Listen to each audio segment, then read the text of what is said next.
The Iliad by Homer, Book 5. You're listening to Classics Made Clear, classic texts translated with accuracy and accessibility for today's listener. Please like, subscribe, leave a comment, and share these videos with your friends. Then Pallas Athena gave strength and courage to Diomedes, the son of Tydeus, so that he would stand out among all the Argives and win great glory. She made tireless fire blaze from his helmet and shield, like the star of late summer that shines brighter than all the others when it rises from the ocean and flashes with light. Such fire she kindled from his head and shoulders, and she drove him straight into the middle of the battle where the fighting was thickest. Among the Trojans there was a man named Dares, a rich and honorable priest of Hephaestus. He had 2 sons, Phegeus and Idaeus, and both of them were skilled in every kind of fighting. The 2 of them broke away from the other Trojans and charged straight at Diomedes. They came riding in their chariot, while Diomedes came forward on foot. When they had come close to each other, Phegeus was the first to throw his long, shadowing spear. The spear passed over the left shoulder of Diomedes and did not strike him. Then Diomedes threw his bronze spear in return, and the weapon did not leave his hand in vain. It struck Phegeus in the chest between the nipples and hurled him down from his chariot. Idaeus jumped away and left the beautiful chariot behind. He did not dare stand over his fallen brother. Even so, he would not have escaped the black spirit of death, but Hephaestus carried him away and saved him by covering him in darkness, so that the old man, their father, would not be left completely grieving. Meanwhile, the son of strong-hearted Tydeus drove off the horses and gave them to his companions to lead back to the hollow ships. When the proud Trojans saw the 2 sons of Dares, one running away, and the other lying dead beside the chariot, their hearts were stirred with anger. But bright-eyed Athena took fierce Ares by the hand and spoke to him. "Ares, Ares, killer of men, blood-stained stormer of city walls, shall we not leave the Trojans and the Achaeans to fight it out, and let Father Zeus decide which side he gives glory to? Let us step away and avoid the anger of Zeus." So she spoke and led furious Ares out of the battle. Then she made him sit down beside the sandy banks of the river Scamandros. With Ares gone, the Danaans pushed the Trojans back, and each of the leaders killed his man. First the lord of men. Agamemnon hurled down Odios, the leader of the Halizones, from his chariot. As Odios was turning to flee, Agamemnon drove his spear into his back between the shoulders, and the point burst through his chest. He crashed to the ground with a heavy thud, and his armor clattered loudly over him. Then Idomeneus killed Phaistos, the son of Boros, from the rich land of Tarn. As Phaistos was climbing into his chariot, Idomeneus, famous with the spear, struck him with a long spear in the right shoulder. He fell out of the chariot, and the hateful darkness of death covered him. The companions of Idomeneus stripped the armor from his body. Meanwhile Menelaus, the son of Atreus, killed Scamandrios, the son of Strophios, a man skilled in hunting. Artemis herself had taught him to strike every wild creature that grows in the mountain forests. But now Artemis of the flying arrows could not help him, nor could the skill in spear-throwing that once made him famous. As he ran away before him, Menelaus, the spear-famed, struck him in the back with a spear thrust between the shoulders, and the point drove through his chest. He fell forward on his face, and his armor clattered loudly over him. Then Meriones killed Phereclos, the son of Harmonides, a craftsman who knew how to make all kinds of intricate works with his hands. Because Pallas Athena loved him above all others, He was the one who had built the well-balanced ships for Alexandros, ships that became the beginning of disaster for the Trojans and for Alexandros himself, since he did not understand the plans of the gods. Meriones chased him down and caught him and struck him in the right buttock. The spear point drove straight through under the bone and into the bladder. He fell to his knees screaming, and death covered him like a mist. Then Meges killed Pedaios, the son of Antenor. Though he was a bastard, noble Theano had raised him carefully like one of her own children, to please her husband. The son of Phyleus, famous with the spear, came close and struck him with a sharp spear in the back of the head at the base of the skull. The bronze point passed through his teeth and cut beneath the tongue. He fell in the dust, gripping the cold bronze with his teeth. Next, Eurypylus, the son of Euaemon, killed noble Hypsenor, the son of great-hearted Dolopion. Dolopion had been a priest of the river Scamandros, and was honored among the people almost like a god. Eurypylus chased Hypsenor as he fled, and struck him on the shoulder with a sweeping blow of the sword, cutting the heavy arm completely off. The bloody arm fell to the ground, and red death and powerful fate closed over his eyes. So the fighting raged fiercely on every side, and you could not have told which side the son of Tydeus was fighting with, whether he moved among the Trojans or the Achaeans. He rushed across the plain like a river in winter, swollen with rainwater. He rushed across the plain like a winter-swollen river in flood, a torrent that runs fast and tears away the bridges in its current. No strong-built dikes can hold it back any longer, and no banks of blooming vineyards can stop it when it suddenly surges forward under the heavy rain sent by Zeus.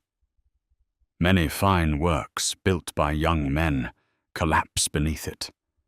In the same way, the tight ranks of the Trojans were thrown into confusion by the son of Tydeus, and though they were many, they could not stand against him. But when the shining son of Lycaon, Pandarus, saw him storming across the plain and scattering the battalions before him, he quickly bent his curved bow against the son of Tydeus. He shot and struck him as he charged forward, hitting the right shoulder at the hollow of the breastplate. The bitter arrow passed clean through, and the armor was splashed with blood. Then the shining son of Lycaon shouted loudly, "Rise up, Trojans, great-hearted drivers of horses! The best of the Achaeans is hit, and I do not think he will stand long against this strong arrow. If truly the Lord Apollo, son of Zeus, stirred me to come here from Lycia." So he spoke, boasting. But the swift arrow did not defeat Diomedes. He stepped back and stood beside his horses and chariot, and spoke to Sthenelus, the son of Capaneus. "Come, dear son of Capaneus, climb down from the chariot and pull this bitter arrow from my shoulder." So he spoke, and Sthenelus jumped down from the chariot to the ground. Standing beside him, he pulled the sharp arrow straight out of his shoulder, and the blood burst out through his fine tunic. Then Diomedes, strong in the battle cry, lifted his voice and prayed, "Hear me, tireless daughter of Zeus, who bears the sacred mantle. If ever you stood beside my father with kindness in the fierce fighting, stand beside me now as well, Athena. Grant that I may kill the man and come within reach of my spear, the one who struck me before I could see him, and now boasts over me, saying that I will not live much longer to see the shining light of the sun." So he prayed, and Pallas Athena heard him. She made his limbs light again, his feet and his hands strong above them. Standing close beside him, she spoke to him in swift, winged words. "Take courage now, Diomedes, and fight against the Trojans. I have placed inside your chest the fearless strength your father had, the strength that shield-bearing horseman Tydeus once carried. I have also taken away the mist that was over your eyes, so that now you can clearly tell the difference between a god and a mortal. So if any god comes here to test you, do not fight face to face with the immortal gods. But if Aphrodite, the daughter of Zeus, comes into the battle, then you may strike her with your sharp bronze." After she spoke these words, bright-eyed Athena went away. But the son of Tydeus went back again and threw himself into the front ranks of the fighters. Even before this, he had been eager in his heart to fight the Trojans, but now his fury seized him 3 times stronger. Like a lion. It is like a lion that a shepherd wounds in the countryside among his woolly sheep as it leaps over the fence of the fold, but does not kill.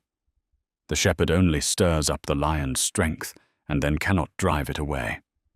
Instead, he hides inside the buildings, while the sheep scatter in fear, piling up on each other in heaps.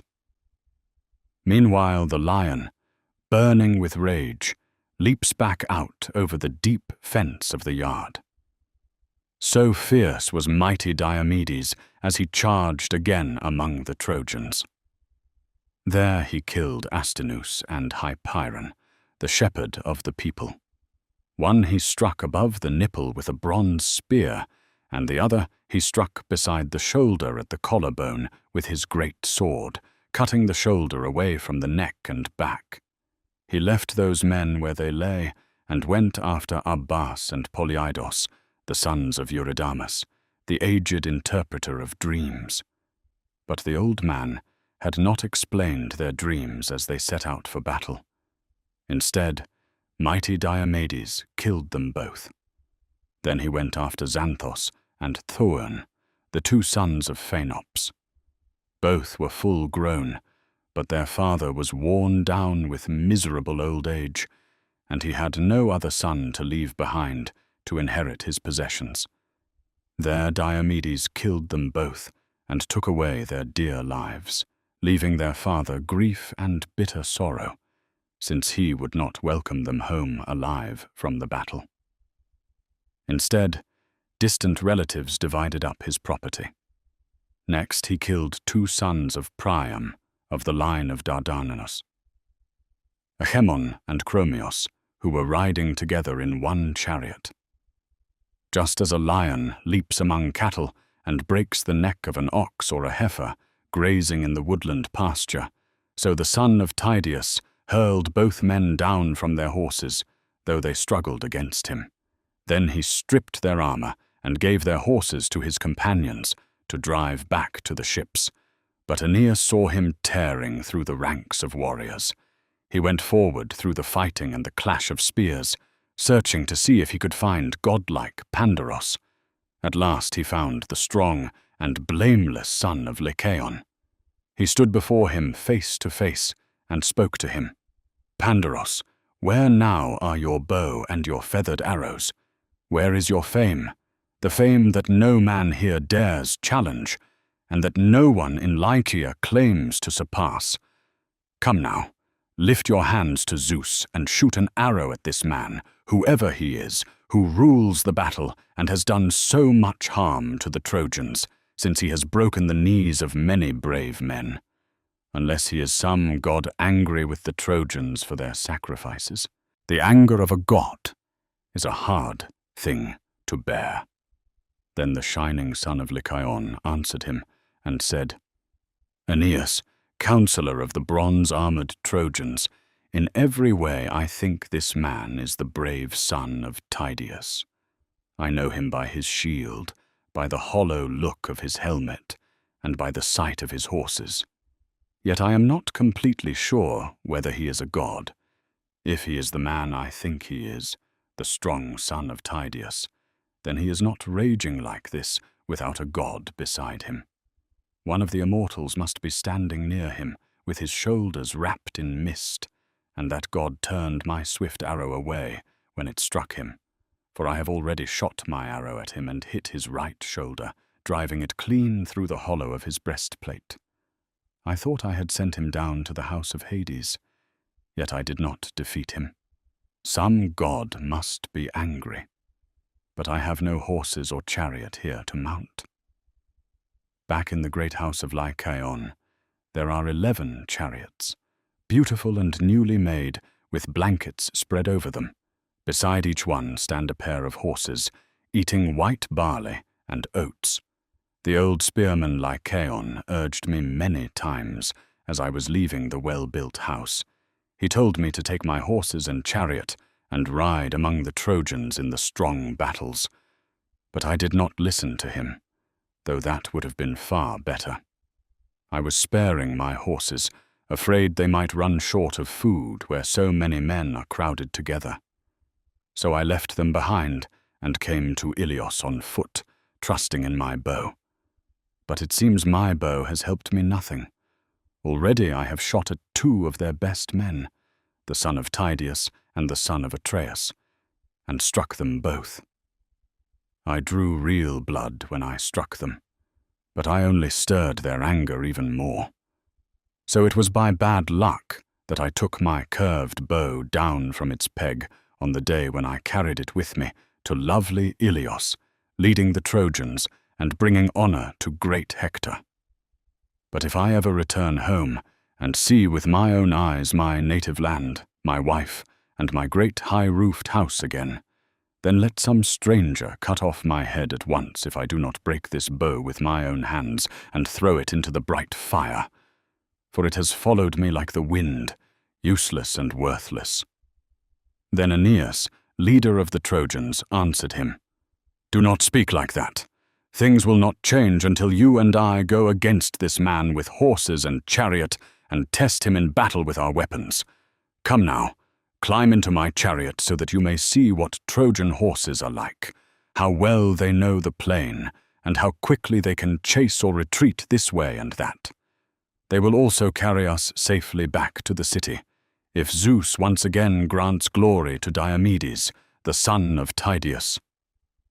Come then, take the whip and the shining reins in your hands, and I will step down from the chariot to fight. Or you face this man, while I manage the horses." But the shining son of Lycaon answered him, "Aeneas, you keep the reins and your own horses. They will pull the curved chariot better under a driver they know well, if we must retreat from the son of Tydeus.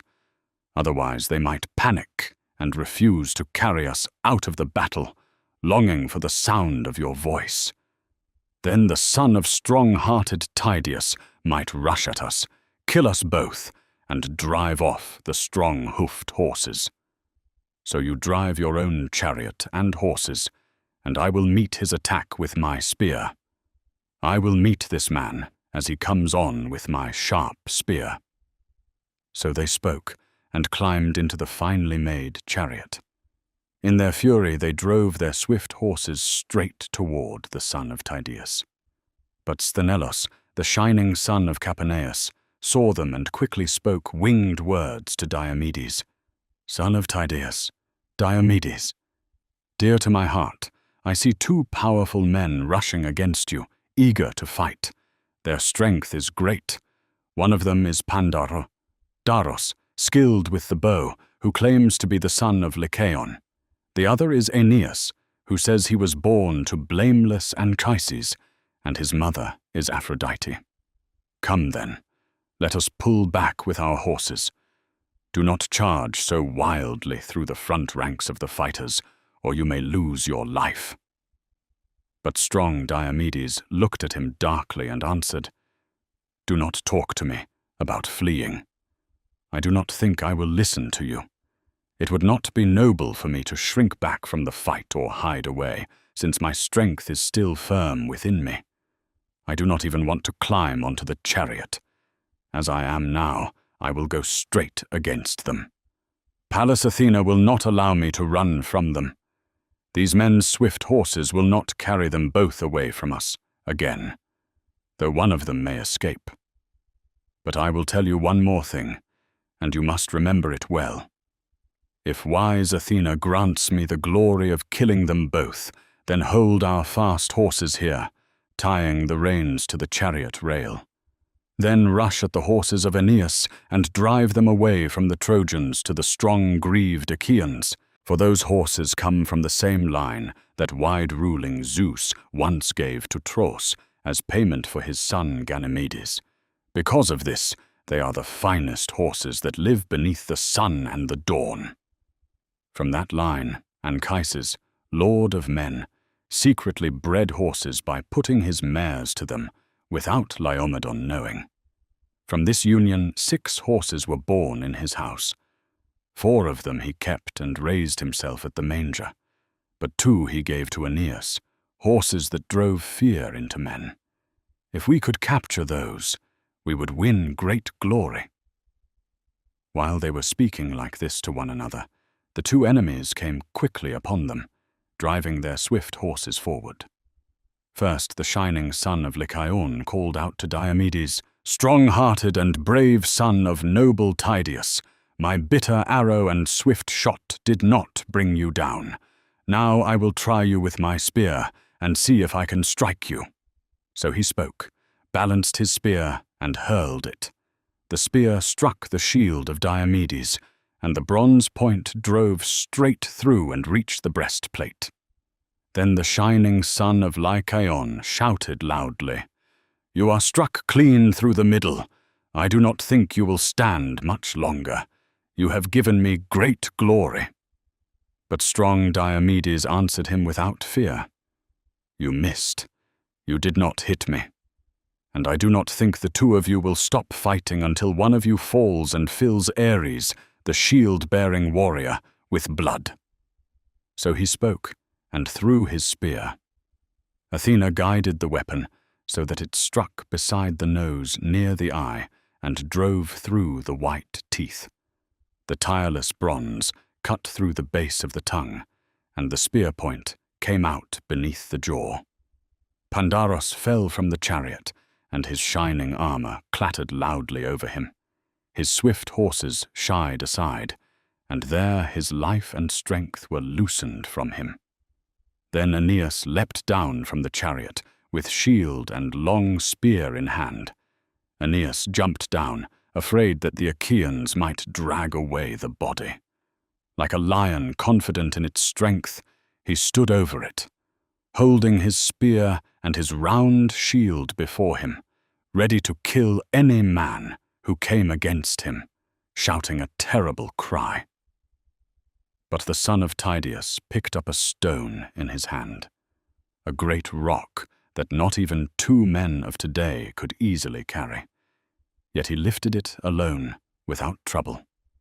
With it, he struck Aeneas on the hip, at the place where the thigh joins the hip, the socket men call the cup.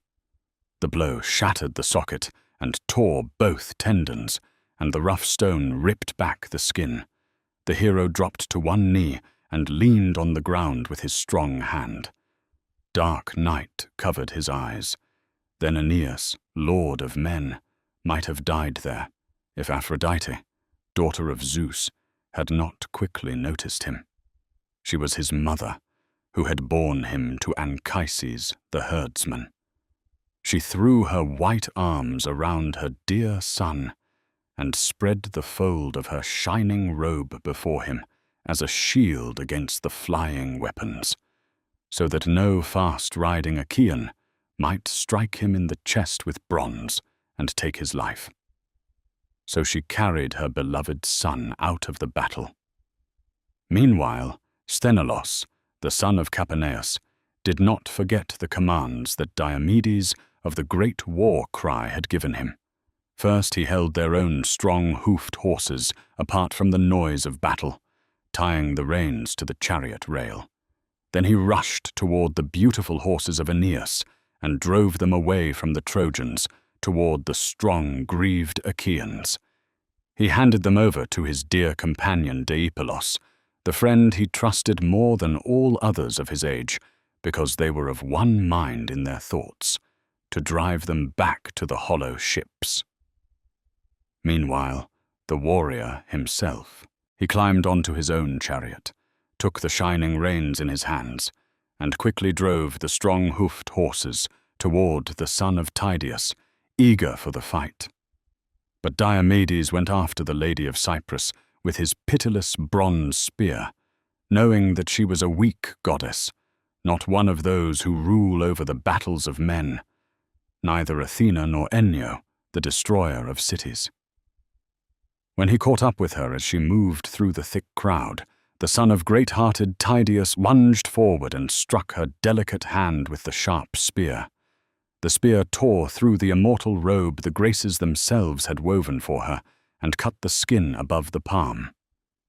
From the goddess flowed the immortal blood of the gods, ichor, the fluid that runs in the veins of the blessed immortals.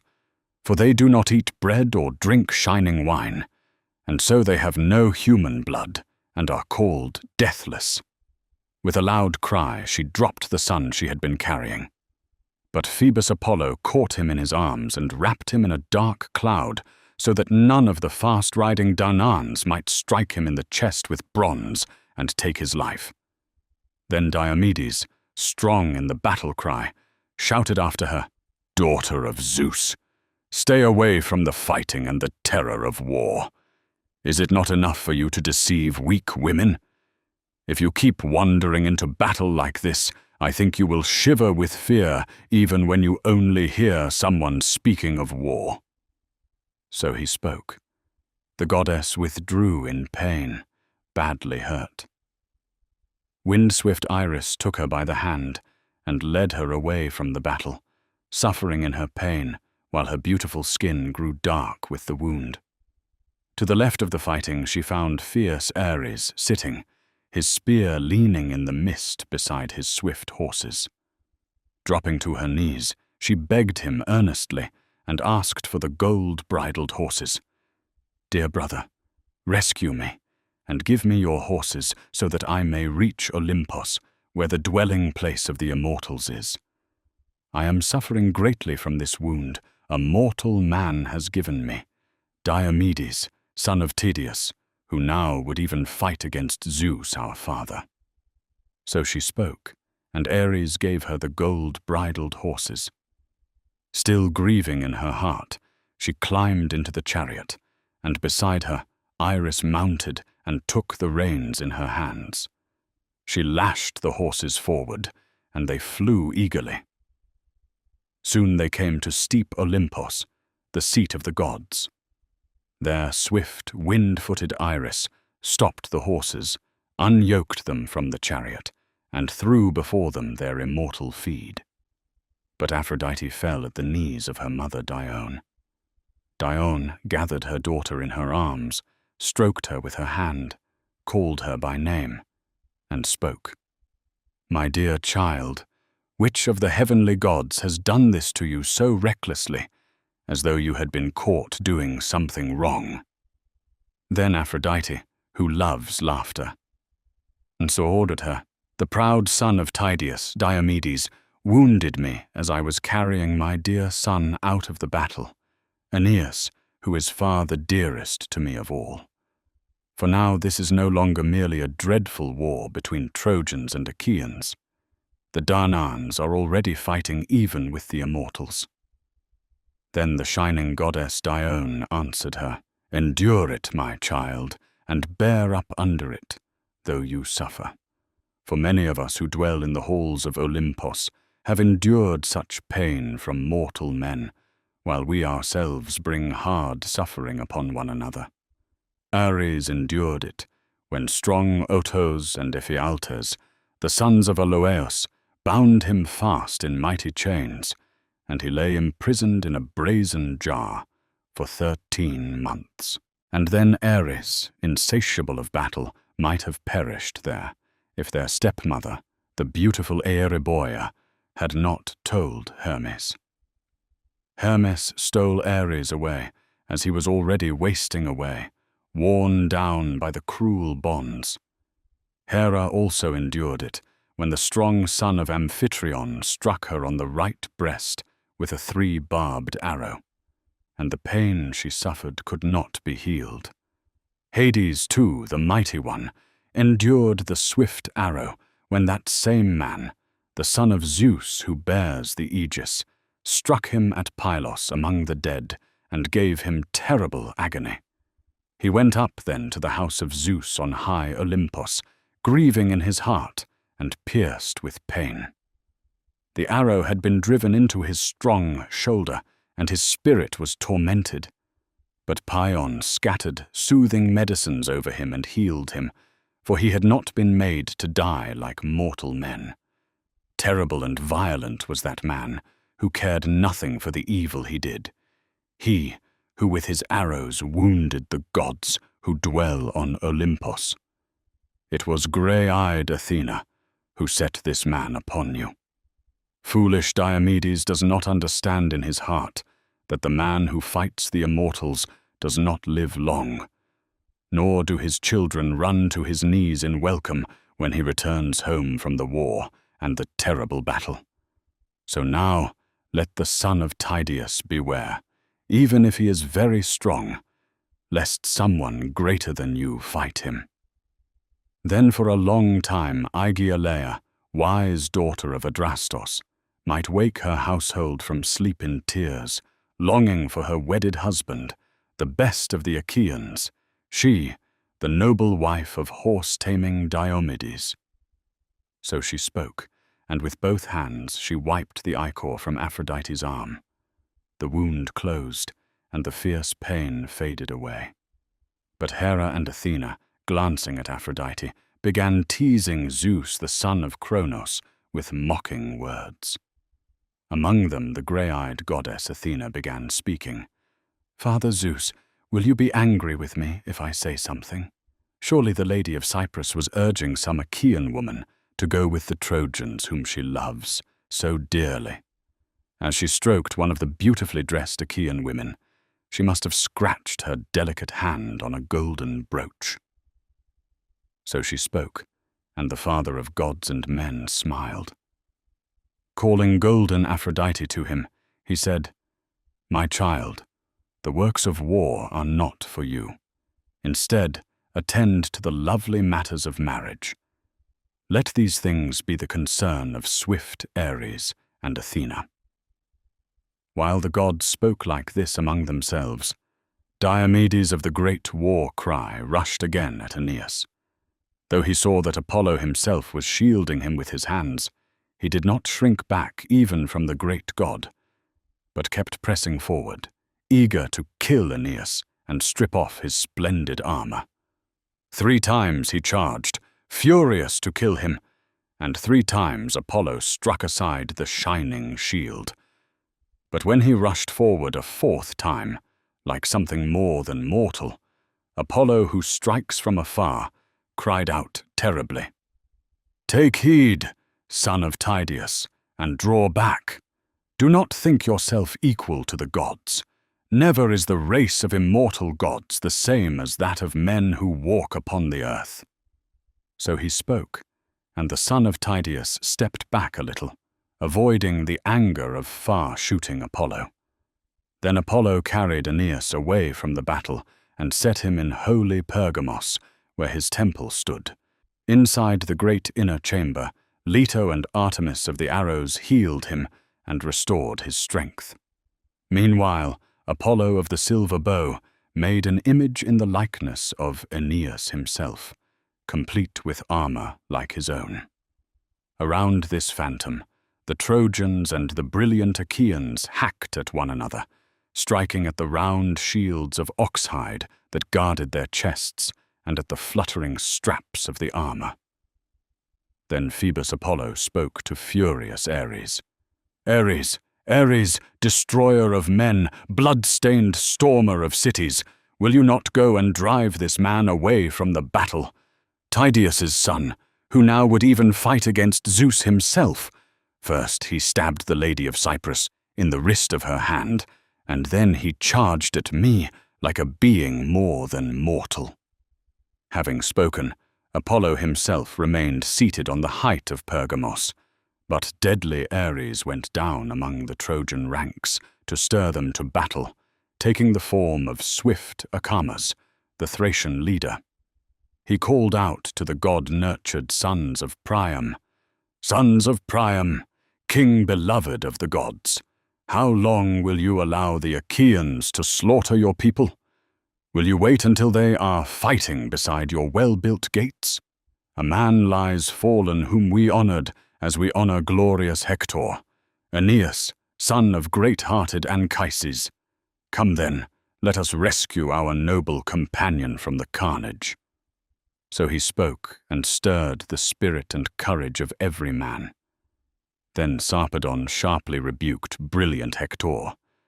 "Hector, where has that strength gone that you once had?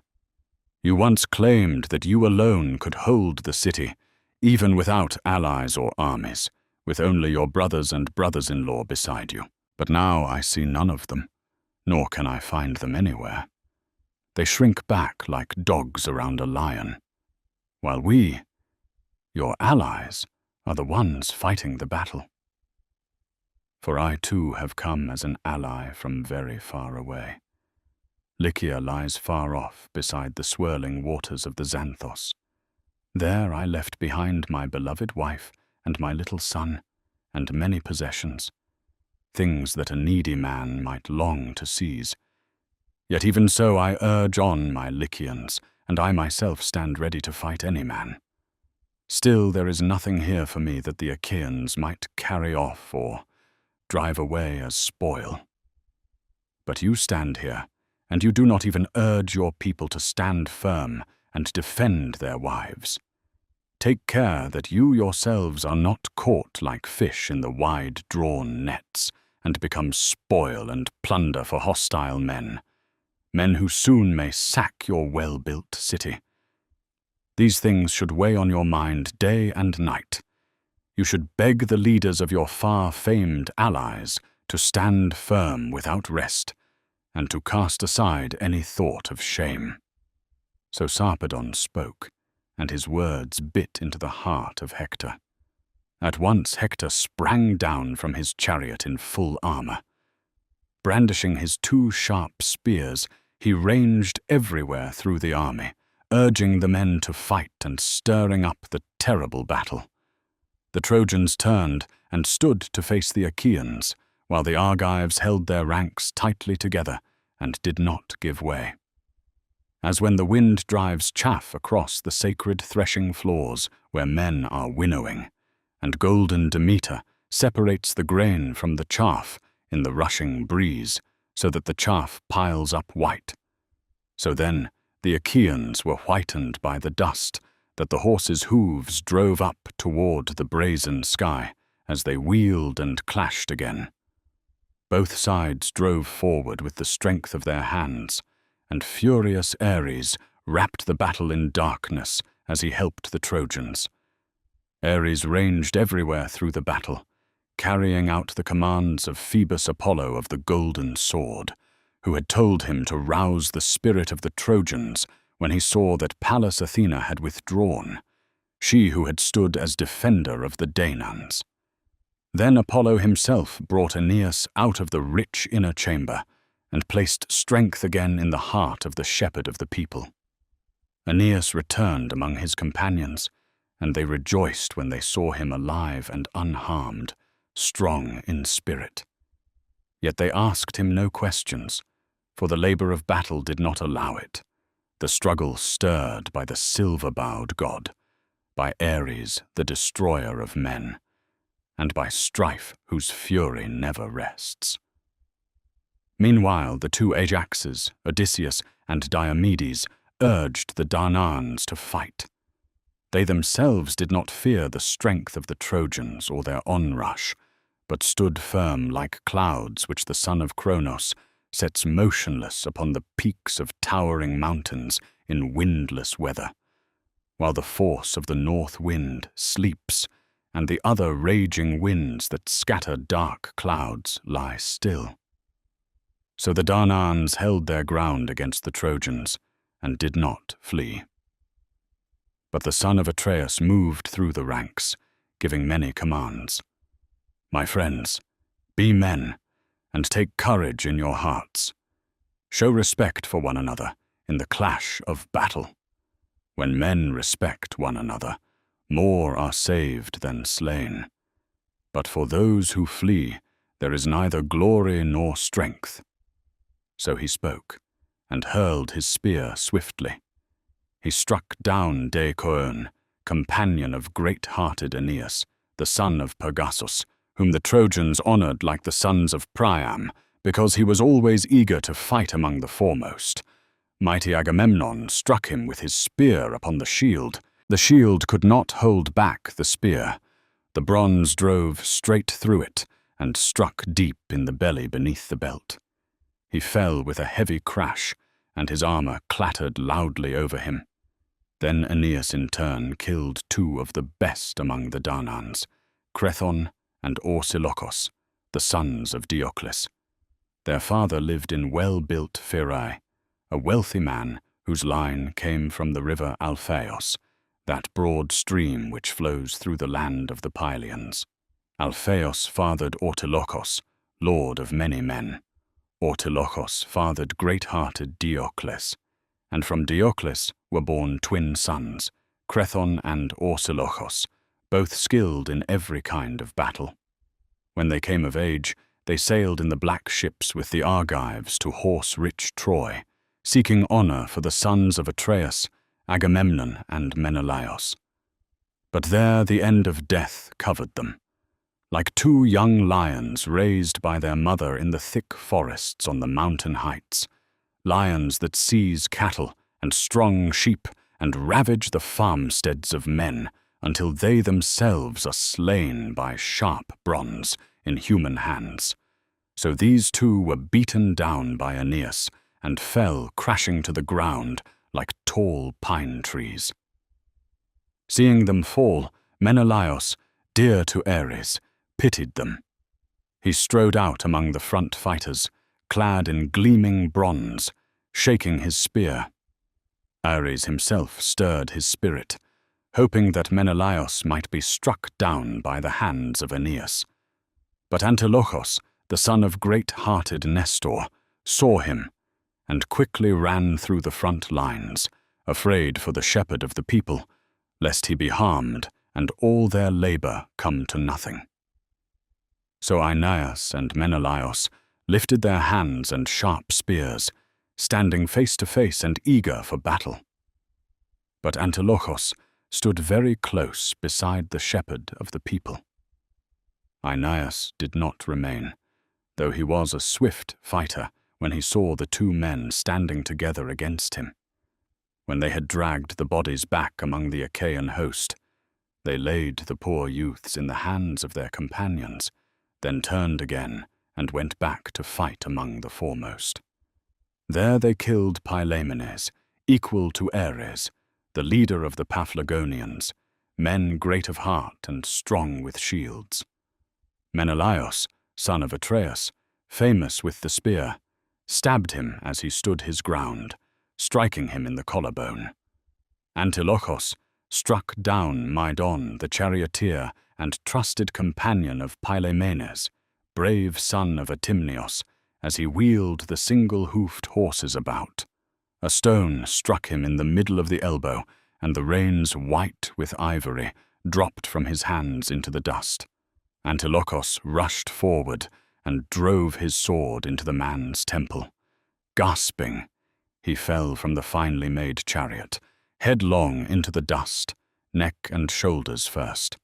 For a long time he stood stuck there, for he had fallen into deep sand, until the horses struck him and trampled him down into the dust. Antilochus lashed the horses and drove them back into the ranks of the Achaeans. Hector saw them across the lines and rushed against them with a shout, and strong Trojan battalions followed after him. Ares led them, and Lady Enyo beside him, she carrying the wild uproar of battle, while Ares brandished in his hands a monstrous spear, moving now before Hector, and now behind him. When Diomedes, strong in the war cry, saw him, he shuddered, and like a man helplessly crossing a great plain, like a man who, helpless, comes upon a fast-running river rushing toward the sea, sees the foam roaring and boiling, and quickly runs back from it. So the son of Tydeus gave ground and spoke to his people. Friends, we have always admired glorious Hector as a spearman and a bold warrior. But there is always some god beside him who keeps destruction away, and now Ares himself is with him in the likeness of a mortal man. Come then, face the Trojans, but give ground step by step, and do not be eager to fight with the gods in our strength." So he spoke, and already the Trojans had come very close upon them. There Hector killed 2 men skilled in battle, Menesthes and Anchialos, who rode together in a single chariot. When they fell, great Telamonian Ajax pitied them. He strode forward and hurled his shining spear, striking Amphios, the son of Selagos. Amphios had lived in Paesos, rich in land and possessions, but fate had brought him to Troy to fight beside Priam and Priam's sons. Telamonian Ajax struck him beneath the war belt, and the long shadowing spear fixed deep in the lower belly. He fell with a crash, and Ajax rushed forward to strip the armor from him. But the Trojans rained sharp, glittering spears upon him, and his great shield caught many of them. Planting his heel upon the fallen man, Ajax pulled the bronze spear from the body, but he could not strip the rest of the fine armor from the shoulders, for he was pressed hard by the storm of missiles. He feared the strong ring of the proud Trojans standing around him, many of them, brave men with spears in their hands. And though he was great and strong and splendid, they drove him back from them, and he withdrew a little. So the 2 Simurs labored there in the fierce clash of battle. But mighty fate drove Tlepolemus, the great and noble son of Heracles, against godlike Sarpedon. When the 2 advancing warriors came close together, the son and the grandson of Zeus the cloud-gatherer, Tlepolemus spoke first. "Sarpedon, counselor of the Lycians, why do you shrink here like a man unskilled in battle? Those who say you are the son of Zeus who holds the aegis are liars. You fall far short of the men who were born from Zeus in earlier generations. Look instead at the strength of Heracles, my father, bold in spirit, lion-hearted. Once he came here for the horses of Laomedon, with only 6 ships and a handful of men. Yet he sacked the city of Ilion and widowed its streets. But you, your heart is weak, and your people are dying. I do not think that you, though you have come from Lycia, will be any help to the Trojans, even if you are very strong.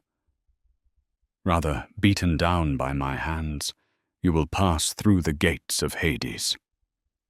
Then Sarpedon, lord of the Lycians, answered him, "Tlepolemus, it is true that Heracles destroyed sacred Ilion, but through the foolishness of proud Laomedon, who repaid good deeds with evil words and refused to give him the horses for which he had come from far away. But as for you, I tell you that here you will win death and dark destruction from me. Struck down by my spear, you will give me glory, and your soul will go to Hades, lord of the famous horses." So Sarpedon spoke, and Tlepolemus lifted his ash spear. In the same instant, the long spears flew from their hands. Sarpedon struck him full in the neck. Sarpedon struck him in the throat, and the grievous spear drove clean through. Darkness spread over Tlepolemus's eyes and covered him in shadow. But Tlepolemus had struck Sarpedon in the left thigh with his long spear. The point drove through in fury, scraping the bone, yet his father Zeus still held destruction back from him. Then his noble companions carried godlike Sarpedon out of the battle. The long spear dragged from his thigh and weighed him down, but none of them noticed or thought to pull the ash shaft free so that he might stand, for they were hurrying and busy with the labor of carrying him. On the other side, the strong, grieved Achaeans carried Tlepolemus out of the fighting.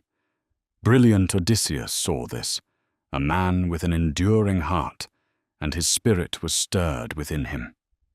He pondered in mind and spirit whether he should pursue the son of loud thundering Zeus, or whether he should take the lives of more of the Lycians.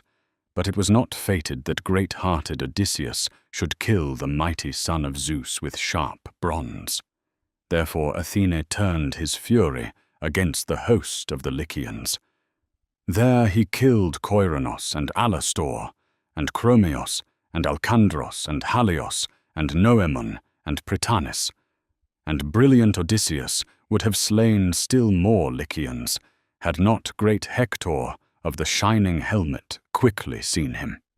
Hector strode forward through the front fighters, clad in bright bronze, bringing terror to the Danaans. And Sarpedon, the son of Zeus, was glad when he saw him coming near, and spoke to him in grief. "Son of Priam, do not leave me lying here for the Danaans to take as spoil, but come to my aid. Otherwise my life will end here in your city, since I will never return to my own house and the beloved land of my fathers, so that I may never again bring joy to my beloved wife and my baby son." So he spoke, but Hector of the shining helmet did not answer him. He rushed past in his eagerness to drive back the Argives as quickly as possible and take the lives of many men. Meanwhile, the noble companions of godlike Sarpedon carried him away and set him beneath a beautiful oak of Zeus, who holds the aegis. Their mighty Pelagon, his dear companion, pulled the ash spear from his thigh. As it was drawn out, his life left him, and darkness poured over his eyes. But he breathed again, and the breath of the north wind blowing upon him revived the spirit that had nearly fled in agony. Meanwhile the Argives, pressed by Ares and by bronze-helmed Hector, neither turned outright toward their black ships, nor stood firm in battle, but slowly gave ground, falling back when they learned that Ares was fighting beside the Trojans. Who then was the first, and who the last that Hector, Priam's son, and brazen Ares killed? First Teuthras, godlike in battle, then Orestes the horseman, Trecos the spearman of Aetolia, and Oinomaos, and Helenos son of Oinops, and Oresbios of the shining belt, who lived in Hyle, rich in possessions, dwelling beside the Cephisian lake, where many Boeotians lived around him in their fertile land. But when Hera of the white arms saw the Argives being destroyed in the fierce struggle, she immediately spoke winged words to Athene. "Shame, daughter of Zeus, who bears the aegis, unwearied Athene. Was the promise we made to Menelaus then for nothing, that he would return home after sacking the well-walled city of Ilion? If we are to let furious Ares rage like this, come then, let us ourselves take thought for the fierce strength of battle." So she spoke, and the goddess grey-eyed Athena did not disobey her. Hera, the queenly goddess, daughter of great Kronos, went to harness the gold-bridled horses. Swift Hebe set the curved wheels upon the chariot, bronze wheels with 8 spokes, fitted around an iron axle. Their rims were golden and imperishable, and outside them ran the bronze tires, a wonder to behold. The hubs were of silver on both sides. The body of the chariot was fastened together with straps of gold and silver, and double rails ran around it. From it stretched a silver pole, and at its end Hebe fixed the beautiful golden yoke and fastened the shining golden harness. Then Hera led beneath the yoke the swift-footed horses, eager for strife and the clash of war. Meanwhile Athena, daughter of Zeus who holds the aegis, cast down upon the floor the rich robe she had made herself with her own hands. She put on the tunic of Zeus the cloud-gatherer, and armed herself for the sorrowful work of war. Across her shoulders She flung the terrible tasseled sacred mantle, and all around it were set terror and strife and strength, and the freezing spirit of pursuit. In the middle was the head of the dreadful Gorgon, grim and monstrous, the sign of Zeus who bears the sacred mantle. Upon her head she set the golden helmet with its double crest, adorned with the fighting men of 100 cities. Then she stepped into the blazing chariot and took up the heavy spear, huge and strong, with which she breaks the ranks of warrior heroes whenever the daughter of the mighty father is angered. Hera swiftly laid the lash upon the horses, and the gates of heaven groaned open of their own accord, the gates that the hours guard, those to whom are entrusted great heaven and Olympos, to open the thick cloud or close it again. Through them the goddesses drove their sharp-spurred horses. They found the son of Kronos sitting apart from the other gods on the highest peak of many-ridged Olympos. There Hera of the white arms halted the horses and questioned Zeus, the son of Kronos, who rules on high. "Father Zeus, are you not angered by the violent deeds of Ares? See how many and how great a host of Achaean warriors he has destroyed, senselessly and beyond all measure, to my grief." Meanwhile Cypris and Apollo of the silver bow take their pleasure, having loosed this madman who knows nothing of justice. "Father Zeus, would you be angry with me if I struck Ares hard and drove him from the battle?" Then Zeus the cloud-gatherer answered her, "Go then, set upon him Athena the spoiler, for she is the one who most often brings bitter pain upon him." So he spoke, and Hera of the white arms did not disobey. She lashed the horses, and they sped willingly through the space between earth and the starry heaven, as far as a man can see into the misty distance while sitting on a high lookout and gazing over the wine-dark sea. So far in a single bound go the loud neighing horses of the gods. When they came to the land of Troy, and the two flowing rivers where Simois and Scamandros join their waters, there Hera of the white arms halted the horses. She loosed them from the chariot and spread thick mist around them, and Simois made ambrosial pasture grow for them to graze. Then the two goddesses went forward with steps like timid doves, eager to help the men of Argos. When they came to the place where the most and the best were gathered close around the great strength of horse-taming Diomedes, clustered like raw flesh-eating lions or wild boars whose strength never weakens, there the goddess of the white arms, Hera, stood and shouted. She took on the likeness of great-hearted Stentor, the bronze-voiced man whose shout was as loud as 50 other men, and she cried out, "Shame, Argives! Poor disgraces, though splendid to look upon! In the days when brilliant Achilles fought in battle, never would the Trojans come out beyond the Dardanian gates, so greatly did they fear the mighty spear of that man. But now they fight far from their city, here by the hollow ships." So she spoke, and stirred the strength and spirit in every man. Then the grey-eyed goddess Athena went straight to the son of Tydeus. She found the prince standing beside his horses and chariot, cooling the wound that Pandaros had struck with an arrow. For sweat troubled him beneath the broad strap of his well-rounded shield, and his arm was weary.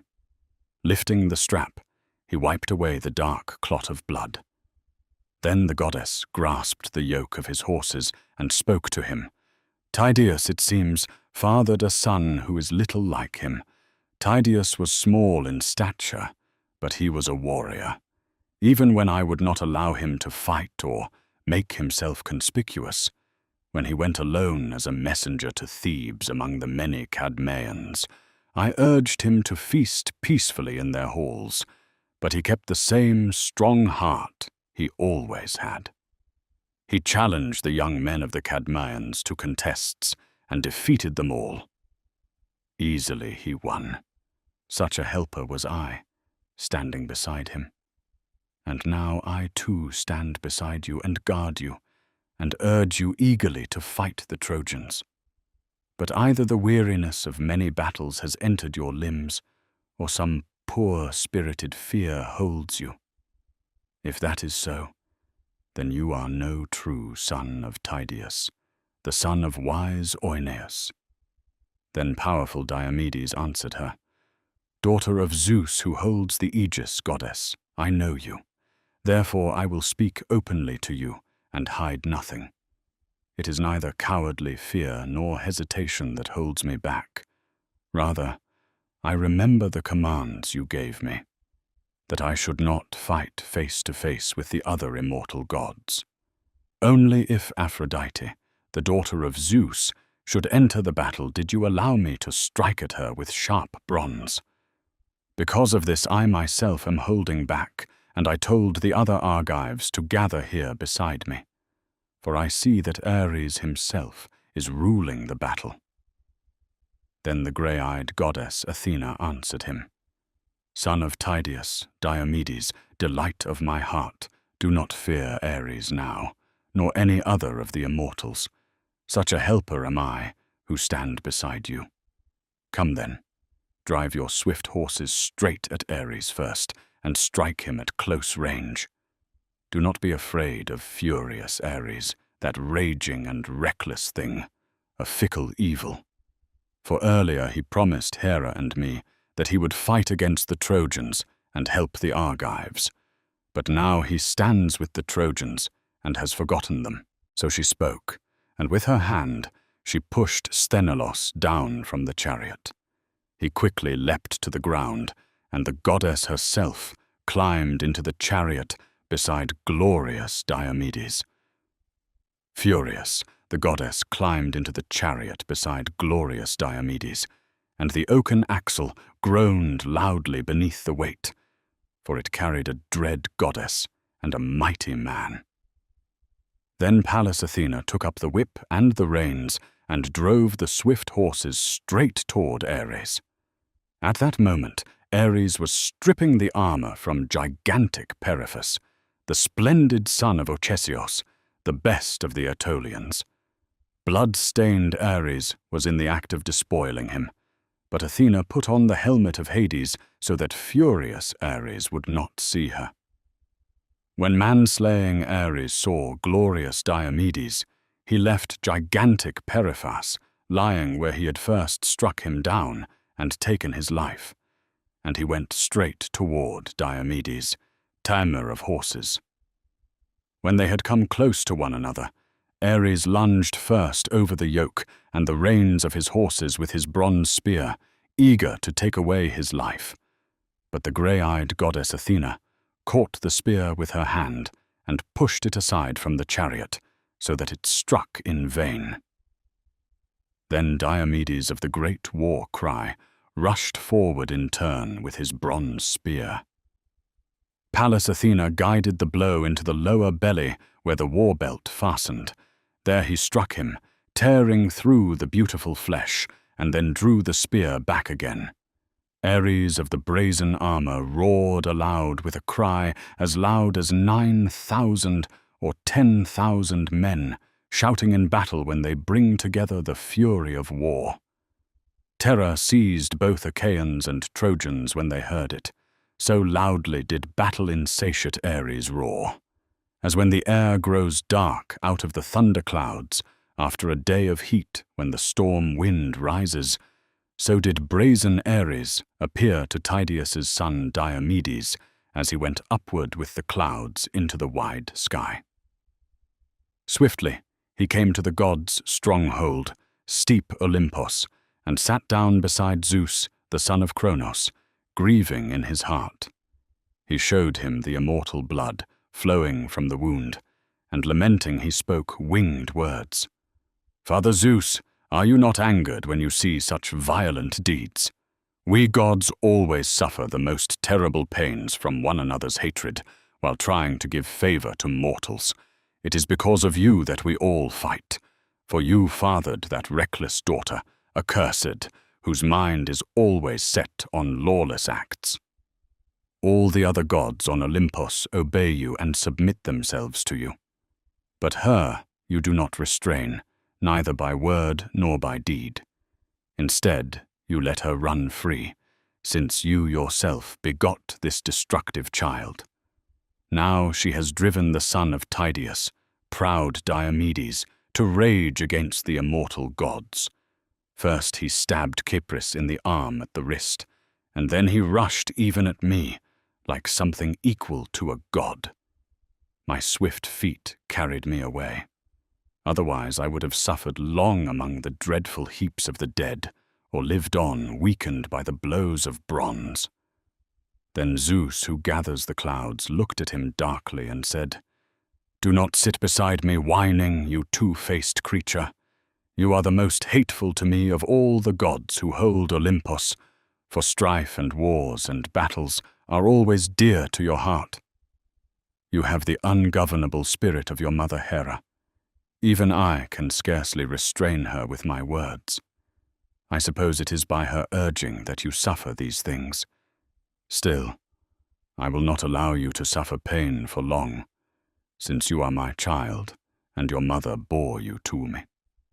But if you had been born from some other god, and proved so destructive, long ago you would have been cast down beneath the gods of the bright sky." So he spoke, and ordered Paeon to heal him. Paeon scattered pain-stilling medicines upon him, and made him well again, since he was not made to be mortal. Just as fig juice quickly curdles white milk that was fluid before when someone stirs it, so swiftly he healed furious Ares. Then Hebe washed him and clothed him in fine garments, and he sat down beside Zeus, the son of Cronos, rejoicing in his strength. Meanwhile, Hera of Argos and Athena of Alalcomenae returned again to the house of great Zeus, having halted Ares, destroyer of men, from his slaughter. You're listening to Classics Made Clear, classic texts translated with accuracy and accessibility for today's listener. Please like, subscribe, leave a comment, and share these videos with your friends.